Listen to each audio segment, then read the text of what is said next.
آج کی اس دل دہلا دینے والی اور سبق آموز کہانی میں آپ کو خوش آمدید۔ یہ کہانی ایک یتیم بچی کی ہے جس کی آنکھوں کے آنسوؤں نے آسمان کو ہلا دیا اور آخرکار اللہ کا انصاف زمین پر اتر آیا۔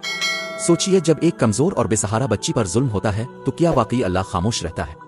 آئیے جانتے ہیں اس دردناک مگر ایمان بڑھانے والی کہانی کو۔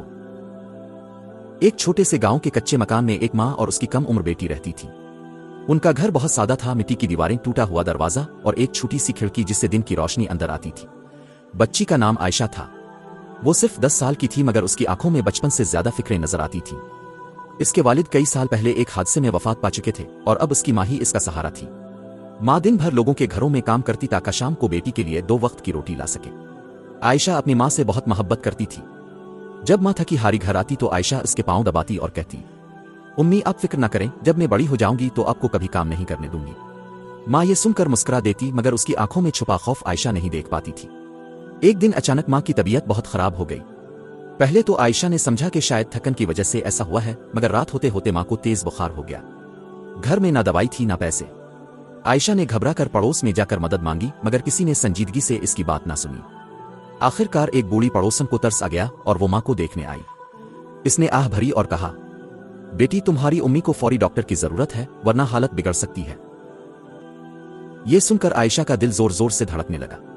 اس کے پاس نہ پیسے تھے اور نہ کوئی قریبی رشتہ دار۔ اس نے ساری رات اپنی ماں کے پاس بیٹھ کر گزاری۔ کبھی وہ ٹھنڈے پانی کی پٹیاں رکھتی، کبھی دعا کے لیے ہاتھ اٹھاتی۔ صبح ہونے سے پہلے ہی ماں کی سانسیں تیز اور بے ترتیب ہو گئیں۔ عائشہ نے روتے ہوئے کہا، امی اب مجھے چھوڑ کر نہیں جا سکتی، میں اکیلی ہو جاؤں گی۔ لیکن قسمت کو کچھ اور ہی منظور تھا۔ فجر کی اذان کے ساتھ ہی ماں کی سانس رک گئی۔ گھر میں ایک عجیب سی خاموشی چھا گئی اور عائشہ کی دنیا ایک لمحے میں اجڑ گئی۔ اب وہ واقعی یتیم ہو چکی تھی۔ وہ اپنی ماں کے بے جان ہاتھ کو پکڑ کر دیر تک روتی رہی۔ اسے سمجھ نہیں آ رہا تھا کہ اب وہ کہاں جائے گی، کس سے مدد مانگے گی اور کون اس کا خیال رکھے گا۔ لیکن اسے یہ معلوم نہیں تھا کہ اس کی زندگی کا سب سے مشکل وقت ابھی شروع ہونے والا ہے۔ ماں کی وفات کے بعد گھر میں عجیب سی ویرانی چھا گئی تھی۔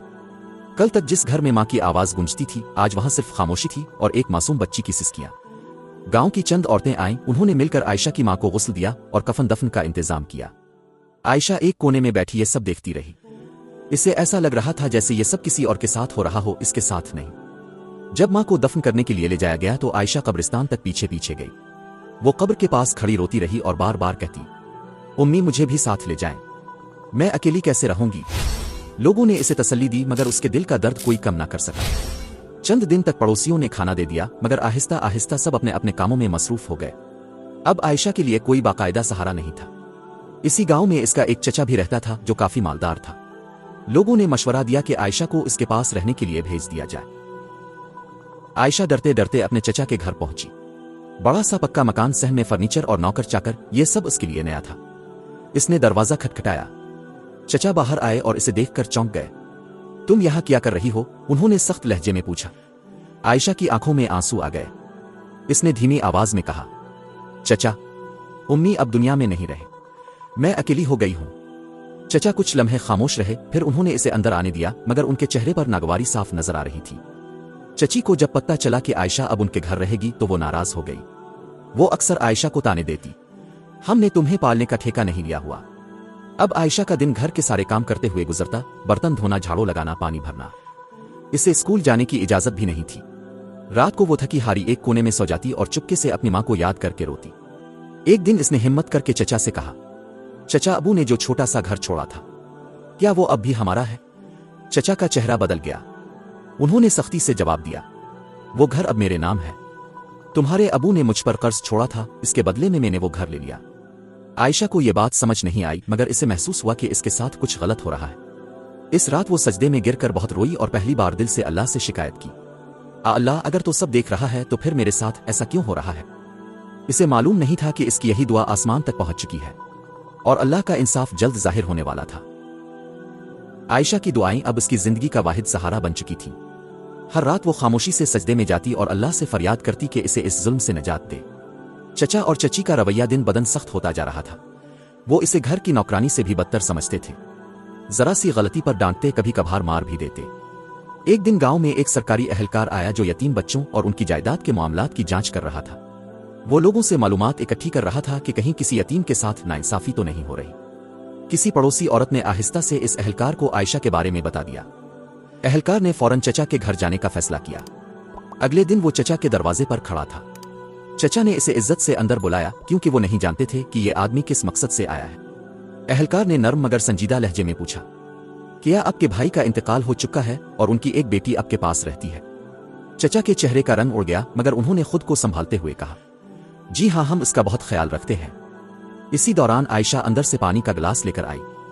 اس کے چہرے پر خوف اور تھکن صاف نظر آ رہی تھی۔ اہلکار نے اس سے پیار سے پوچھا، بیٹی تم خوش ہو یہاں؟ کوئی تمہیں تنگ تو نہیں کرتا؟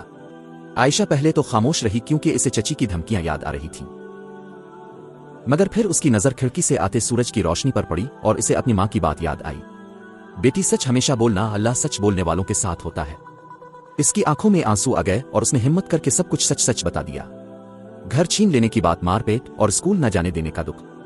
اہلکار خاموشی سے سب سنتا رہا مگر اس کے چہرے پر سختی آ گئی تھی۔ اس نے فوراً اپنے کاغذات نکالے اور چچا سے جائیداد کے کاغذات مانگے۔ تحقیق کے بعد یہ ثابت ہو گیا کہ چچا نے جھوٹ بول کر اور دھوکہ دے کر عائشہ کے باپ کا گھر اپنے نام کروایا تھا۔ چچا کے پاس کوئی جواب نہیں تھا، ان کی زبان بند ہو گئی اور چچی کا غرور بھی ٹوٹ گیا۔ چند ہی دنوں میں سرکاری حکم آ گیا کہ وہ گھر دوبارہ عائشہ کے نام کیا جائے اور چچا کو قانونی وارننگ دی گئی۔ جب عائشہ کو بتایا گیا کہ اب وہ اپنے ہی گھر میں رہ سکے گی تو وہ خوشی سے رو پڑی۔ اس نے آسمان کی طرف دیکھ کر کہا، اللہ تو نے میری سن لی، تو واقعی سب کا انصاف کرتا ہے۔ گاؤں کے لوگ بھی یہ سب دیکھ کر حیران تھے۔ وہ آپس میں کہتے تھے کہ یتیم کی آہ کبھی خالی نہیں جاتی۔ کچھ ہی عرصے بعد ایک نیک دل خاتون نے عائشہ کی سرپرستی سنبھال لی اور اسے دوبارہ اسکول میں داخل کروا دیا۔ اب عائشہ کے چہرے پر خوف کی جگہ امید اور سکون نظر آنے لگا تھا۔ یہ کہانی ہمیں یہی سکھاتی ہے کہ اگرچہ ظلم وقتی طور پر طاقتور لگتا ہے مگر آخرکار اللہ کا انصاف ضرور ہوتا ہے، خاص طور پر اس وقت جب ایک معصوم یتیم کی آنکھوں سے آنسو بہتے ہیں۔